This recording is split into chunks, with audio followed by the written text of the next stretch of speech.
Sabe aquela casa que todo mundo da cidadezinha evita? Aquela que as crianças não ousam nem passar perto de bicicleta? Pois é, na minha terra tinha uma dessas. Só que o pior não era a casa em si. O pior era o que meus pais nunca me contaram de verdade. E o que eu descobri sozinho, numa tarde de chuva, quando tinha 12 anos e achava que já era homem feito. Hoje eu vou contar pra vocês a história da casa do seu Anselmo. Ou melhor, o que sobrou dela. Pega mais um cafezinho, ajeita aí na cadeira. Porque esse caos não é pra quem tem medo de dormir com a luz apagada. Primeiro, deixa eu situar vocês. Isso foi lá pelos idos de 1998, 1999, quando eu era moleque e morava num distrito rural de Minas Gerais. Sabe aqueles lugares que o ônibus escolar demora 1 hora para chegar? Então, era uma comunidade pequena, onde todo mundo conhecia todo mundo, e as notícias voavam mais rápido que pombo correio. Nossa fazenda ficava num vale bonito, cercado de café e de mato. Mas tinha um lugar que nem o gado se aproximava. Era uma casa antiga, de pau a pique, que ficava no alto de uma ladeira, uns 500 metros da estrada principal. A gente chamava de casa do seu Anselmo, embora o seu Anselmo já não morasse lá fazia tempo. Era uma construção simples, de 2 cômodos, com telha de barro e um alpendre que rangia a cada vento. As janelas não tinham vidro mais, só tábua. E a porta sempre estava trancada, mas todo mundo jurava que de noite ela balançava sozinha, como se alguém empurrasse por dentro. Meu pai, que era homem de pouca conversa e muito trabalho, sempre que eu perguntava daquela casa, ele desviava. Não é lugar para criança, ele dizia. Minha mãe, mais religiosa, fazia o sinal da cruz e murmurava um Santa Bárbara proteja, mas nunca me explicaram por quê. E vocês sabem como é criança, né? Quanto mais proíbem, mais a gente quer saber. Eu tinha um amigo, o Chico, que morava na fazenda vizinha. A gente se metia em todas. E claro que a casa do seu Anselmo virou o nosso alvo número 1. Só que sempre que a gente chegava perto, alguma coisa acontecia. Uma vez, o cachorro do Chico, que era valente que só, começou a chorar e fugiu com o rabo entre as pernas. Outra vez, a bicicleta dele emperrou do nada. As correntes travaram como se alguém tivesse segurado. Até que chegou o dia que mudou tudo. Foi em novembro, mês de chuva fina e céu cinzento. O tipo de dia que o mundo parece meio triste sem motivo. Era sábado. Meus pais tinham ido na cidade comprar ração e eu fiquei sozinho em casa.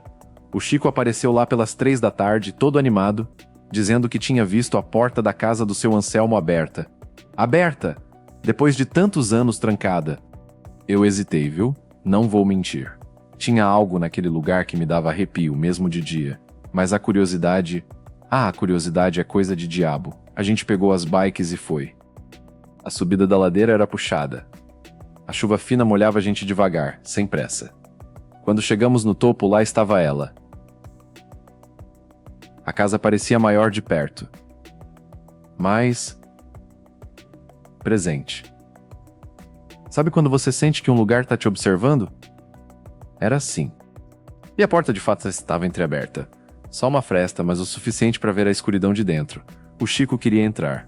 Eu queria entrar. Mas nenhum dos dois dava o primeiro passo. Ficamos ali parados como 2 bobos até que o vento bateu na porta e ela rangeu, abrindo mais. Dentro, era escuro. O tipo de escuro que parece engolir a luz do dia, mas dava para ver que o chão era de terra batida e que tinha alguma coisa no meio do cômodo. Uma mesa, talvez. Ou um caixão. Não dava para ter certeza. Foi aí que a gente ouviu. Um som vindo de dentro. Não era animal, não. Era... música. Uma sanfona ou acordeão, sei lá. Aquelas músicas de festa junina, sabe? Olha a cobra, meu limão, meu limoeiro. Mas tocada de um jeito errado. Lenta. Desafinada. Como se quem tocasse estivesse aprendendo, ou tivesse esquecido como se fazia. O Chico agarrou meu braço. A gente olhou um para o outro, e sem precisar falar, viramos as bikes e descemos a ladeira mais rápido que dava. Não olhamos para trás. Não conversamos. Cada um foi para sua casa. Cheguei em casa tremendo. Não de frio. De medo. Esperei meus pais chegarem, tentando fingir que nada tinha acontecido. Mas criança não sabe mentir direito. Minha mãe olhou para mim e já sacou. Vocês foram na casa do seu Anselmo, não foram? Eu neguei. Ela insistiu. E aí meu pai, que estava tirando as botas na varanda, parou. Olhou para mim com uma tristeza que eu nunca tinha visto. E aí ele contou. Finalmente contou. O seu Anselmo tinha sido um homem bom. Trabalhador, honesto, conhecido por tocar acordeão nas festas da região. Mas ele tinha um segredo. Uma filha, a dona Raimunda, que morava com ele e que, como meu pai disse, não era muito certa da cabeça. Não era maluca, não, era diferente. Vivia no mundo dela, falava sozinha, dizia que via coisas que ninguém via. A dona Raimunda tinha uns 40 anos quando aconteceu. Nunca tinha casado, nunca tinha saído da fazenda. O pai cuidava dela com dedicação, mas também com um certo medo. Medo do que os outros iam dizer, medo do futuro. Numa noite de São João, há mais de 20 anos antes de eu nascer, o seu Anselmo foi tocar na festa da cidade. Deixou a filha sozinha em casa. Quando voltou, de madrugada, achou a casa trancada por dentro. Bateu, chamou, nada. Conseguiu entrar pela janela do quarto e encontrou a dona Raimunda sentada na cama, rindo sozinha. Rindo de um jeito que não tinha graça nenhuma. Ela olhou para o pai e disse: "Pai, eu dancei tanto hoje. Dancei com um moço bonito. Ele disse que eu sou a mais bonita da festa." Mas ela não tinha saído de casa. O vestido de festa dela, que ela guardava no baú, estava jogado no chão, rasgado. E havia lama nos pés dela, embora não tivesse chovido. O seu Anselmo, naquele momento, deve ter sentido o coração apertar. Mas o pior veio depois. Ele foi no quarto dele e encontrou o acordeão dele, o instrumento que nunca saía da caixa, aberto em cima da cama, e tocando sozinho, as teclas se mexendo, o fole se expandindo e contraindo, sem ninguém tocando. E a música era aquela mesma, Olha a Cobra, lenta, desafinada. Ele saiu correndo da casa, levou a filha e nunca mais voltaram. Deixaram tudo lá, roupas, comida, ferramentas, o acordeão. Mudaram para a cidade, o seu Anselmo morreu uns anos depois, a dona Raimunda foi internada num lugar longe dali, e a casa ficou, esquecida, mas não vazia. Meu pai disse que desde então, quem chega perto demais ouve a música, ou vê a porta aberta e fechando sozinha, ou sente a presença dela, a dona Raimunda, ainda dançando com um moço bonito que ninguém nunca viu. Eu ouvi essa história toda com os olhos arregalados, e confesso que não dormi direito naquela noite, mas o pior veio depois. Uma semana depois, exatamente. Era outro sábado chuvoso. Meus pais tinham ido na cidade de novo. Eu estava sozinho, tentando ler uma revista em quadrinhos, quando ouvi a música, vinda lá de fora, vinda da ladeira. Eu saí na varanda. A chuva caía forte, mas dava para ver. Lá no alto da ladeira, uma luz, amarela piscante como de lampião. E a música vinha de lá, mais clara agora. Não era desafinada mais. Era bonita, triste, mas bonita. Algo me puxou. Não sei explicar. Não era curiosidade dessa vez. Era como se eu precisasse ir. Como se alguém estivesse me chamando. Deixei a revista cair, peguei o capuz de chuva e fui. A pé. Deixei a bike lá. A subida pareceu mais curta, ou eu estava andando rápido demais. Quando cheguei no topo, a casa estava iluminada por dentro. A luz amarela saía pelas frestas das tábuas. E a porta? A porta estava aberta. Bem aberta. Eu devia ter fugido. Qualquer pessoa no seu juízo perfeito teria fugido. Mas eu entrei. Pisei no alpendre que não rangeu. Empurrei a porta, que se abriu fácil. E entrei na sala. O que eu vi... Eu lembro até hoje, embaçado, mas lembro. A mesa que eu tinha visto antes, que parecia um caixão, era mesmo uma mesa.